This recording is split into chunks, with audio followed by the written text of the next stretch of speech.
What's up, guys? Q&A is coming at you from the Epsom salt bath this week. I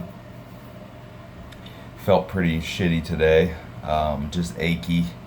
I think I might have caught something when I was away this weekend. I'm not sure if it's like flu type thing or actually I got food poisoning. Kind of seems like I did. But anyhow, made it through the day for the most part, and gonna get this knocked out.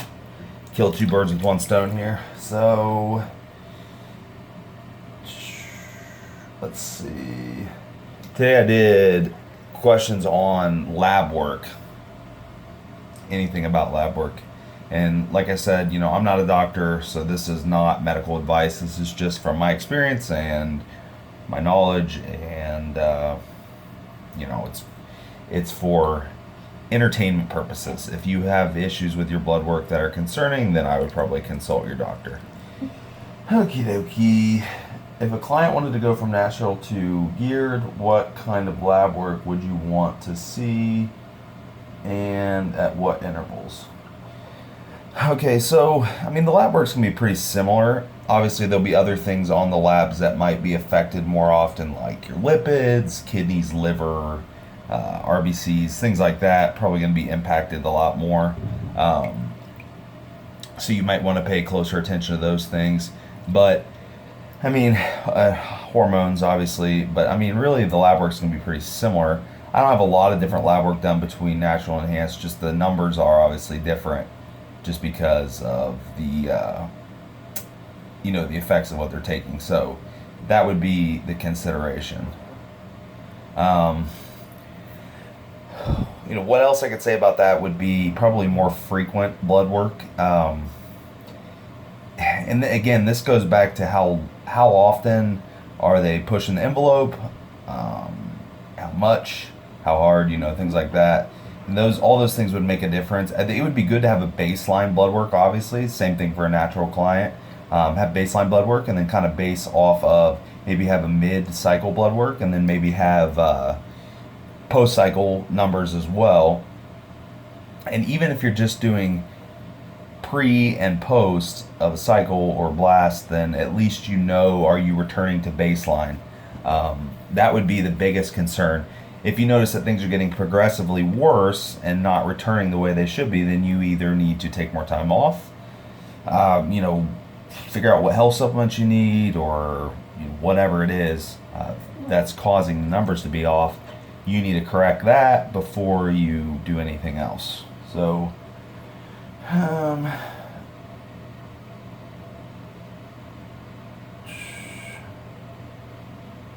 would female clients interpret estradiol, progesterone when on birth control, or would a baseline be needed to be done beforehand? Okay, so with birth control, it just depends on the form. There are going to be progesterone-based birth controls for gals that don't handle estrogen well for whatever reason, or maybe it's a health, whatever. There might be estrogen-based, there might be combination. So it would depend on what they're on. But you can assume that whatever it is, that marker is going to be elevated. How high it's elevated just totally depends on what they're taking. Some things are lower dose than others. Some things are like IUDs, for example, potentially are localized a little bit more. So there might be, might be less circulating in the blood in theory. So yeah, that's really the long and short of it. As far as how high they are, yeah, they're gonna be up there. You can expect that they're gonna be high. There's not really anything you can do about it. I'm not, this is kind of a touchy subject because I'm not really a big fan of hormonal birth control for gals, especially long term, just because of all the issues that can arise in the long run. Again, it's always something I have them discuss with their doctor, with their significant other, or whoever, and make sure that they're doing what they really want to do. But again, I just don't think it's a very good option unless, of course, there's a hormonal imbalance and these hormones are being taken for hormone replacement purposes, and that's a little bit different because levels are going to be normal at that point, not super physiological levels of estrogen and progesterone all the time. which that's when the issues arise. So, let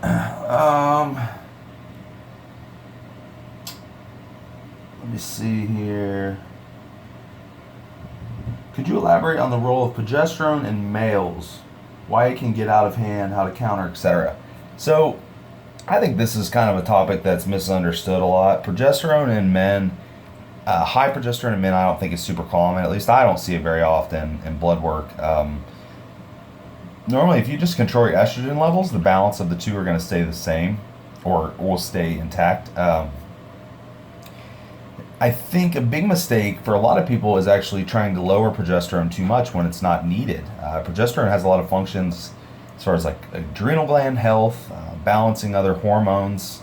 I mean, there's even cognitive benefits, sleep benefits. It's a pretty big regulatory hormone in men, and a lot of people just lower it all the time and think that that's what they should be doing. Same thing with estrogen. When in reality, if you control estrogen, progesterone is probably going to be okay in most cases, and you should be fine. And it's like I said, it's also about the balance of estrogen to progesterone. So, with that said, if you do have labs and progesterone's actually high, which, like I said, I just don't see that very often, then yeah, I mean, you can do things to lower it. There are drugs to lower it, but like I said, I'm not suggesting anyone uses them, but there are things that can lower it. Or you can talk to your doctor, figure out. I would say figure out why it's high versus counteracting it with something else. Is it something else you're taking? Is it actually an issue with like your Leydig cells, or like hormone production within your own body? I would kind of look to the source first before taking anything else. That would be my best advice. So, holy shit. I'm sweating really bad, as you may be able to see. How relevant do you feel basic HDL and LDL markers are in assessing lipid health? So this is one I talked about a lot. I've done videos on this, posts about it, talking about how lipids are HDL and LDL, how that's only a small part of the big picture. People that have chronically, like let's say they have really low HDL, well, there's obvious reasons for that, like some supplementation, there can be genetic factors, some things with the diet, but let's say that someone is just, no matter what they do, they have, their lipids are off. They do everything just right. They're not on any supplements. They're eating the correct diet, low inflammation, fats that don't oxidize easily, so on and so forth, and their lipids are still off. Well, in that case, they probably need to get a particle size done, in which I've talked about before. Particle size is going to be testing the particle size of the HDL and LDL molecules themselves and seeing if they are at risk for oxidation, getting small, hard, and dense, and actually causing blockages. Usually, people that are doing everything right and they still have lipids that are off, there's probably a genetic component to it, and their particle size may be just fine. I know, like my lipids, for example, I always have problems with my HDL. If I can get it to like 4, if I can get it to 40, I'm really doing good. But you also have to consider, we're looking at a ratio of HDL to LDL also. So people that have, this is another one too, so people that have low total testosterone are probably going to have low HDL because all of it's low. So you probably need to raise total testosterone. That would probably be your best bet to get everything intact, would be raise your actual total testosterone, which will make your LDL go up and make your HDL go up also, which is fine. But yeah, I mean, like I said, particle size, and the question just says lipid health specifically, but I mean, if you're actually talking about like full-on cardiovascular health, I mean, there's a lot of other markers. I did a video on this probably a month ago, maybe, something like that, about homocysteine levels, CRP levels, I think methylation, particle size. I think that's what was in it, something like that. I talked about this at my seminar too. kind of went into a little more depth about it. But I would investigate further if you notice that your lipids are off often. That's what I would say. Do the particle size. That'd be a good place to start. Increased RBC seems to be an issue for a lot of guys, be it hereditary or running compounds such as blah, blah, blah, blah, blah, blah. Okay. So basically, what preventative things can you do to lower RBC? So yeah, certain compounds will raise red blood count, or all of them to some extent, and obviously you don't want your blood to be too thick. It is risk for cardiac events. That is a bad thing. Stroke risk. But in general, I mean, donating blood, that's the one that most people know, and that's probably the best. That's probably the best thing to do. And people that need it more often, they can probably get their doctor to actually give them a phlebotomy, or have them prescribed it, or refer them to a phlebotomist or something that actually takes more blood at once to make it more useful. And some people don't, they don't lose enough RBCs in the traditional blood draw, and they need to have actual, the more extensive phlebotomy done, which is okay. And then obviously what you're taking, I mean, that makes a big difference. So don't, abuse yourself. That would be a logical thing to do. And I mean, there are a couple over-the-counter things, maybe like one or two over-the-counter things that I can think of off the top of my head. I don't see a ton of efficacy in them, to be completely honest. Maybe a slight difference. But like I said, I would look into donating blood and possibly like a baby aspirin every day, which isn't really going to lower RBCs, but it'll help with blood viscosity. So,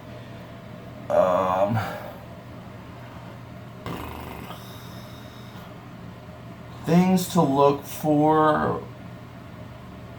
Things to look at with PCOS. So PCOS, polycystic ovary syndrome, that's something that females get. It cysts on their ovaries and can cause all kinds of hormonal fuckery, if you will.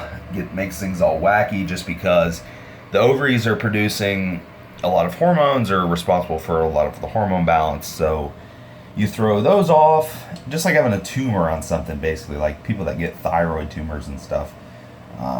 So things to look for blood work wise, a Dutch test is probably the best thing you can get. It's a dried urine test. You can order it online. It is kind of expensive, but your doctor can also order it if you're concerned. If they are a decent doctor, hopefully they'll order it for you if you bring it up, if they even know what it is. But I mean, you're going to want to look at progesterone to estrogen ratio. Pretty much always people with PCOS have low progesterone. That causes problems with period, with cycle, with actually having periods, with the regulatory part of it. So could be a high estrogen to progesterone ratio. Testosterone levels are usually on the higher end, and that can cause some virilization, side effects, not anything crazy, but I mean, some people have, I shouldn't say that. I mean, some people do have a little bit more noticeable side effects, like affects their voice, affects their hair growth, basically all the things that if a woman were to take testosterone, what would happen? That would be it. So, let's see what else. Oh, the other biggie would be insulin resistance. A lot of gals with with PCOS do have insulin resistance. That's why metformin is a really common thing that's prescribed for PCOS, because it also lower the androgens while taking care of the insulin resistance, and it does work really well in this case. So that would be something to consider. Those would probably be the main things, and every case might vary a little bit, depending on the person. Okay, getting towards the end, guys. 2 more. Top 3 markers for overall health: blood pressure, blood glucose, and shit. Oh man, that's hard. I want to say like liver, kidneys, but yeesh. maybe RBCs, something, or hemoglobin.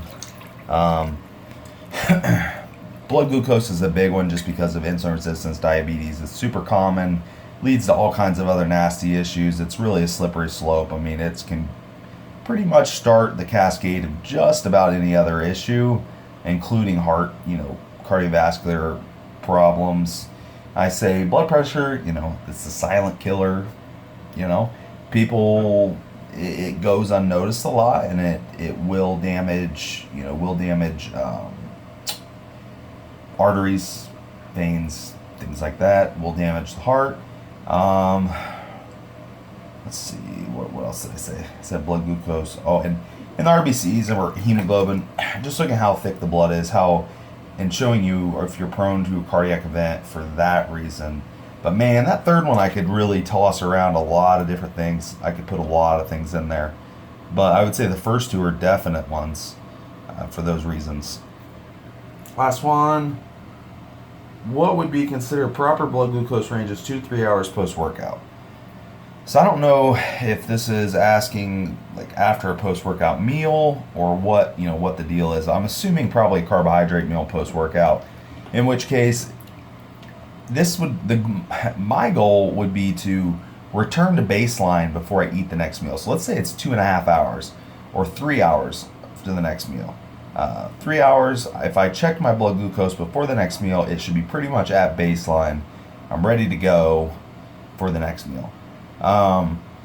If it's not, then the pancreas isn't functioning good enough, fast enough, or you have resistance, insulin resistance, or whatever, something is causing it to not return blood glucose levels to baseline. Now, baseline, when I say baseline, I mean take whatever your fasted glucose is, it's probably going to return to about that. It might be, some people have a little lower fasted than they do post-meal, and vice versa, but in general, that's about what you're looking at. They can vary a little bit because at night you are dealing with a lot of glucose production in the liver potentially versus the pancreas controlling it through insulin. So it can vary some, but like I said, you should pretty much have pretty similar fasted glucose than you do to your post-meal, post-carbohydrate meal glucose. So I think that answers it, and that is all the questions for today, guys. I appreciate it. Sorry about the poor video quality today, just trying to get everything done, and my sweaty nasty ass. So thanks for sticking around, and we'll do it next week.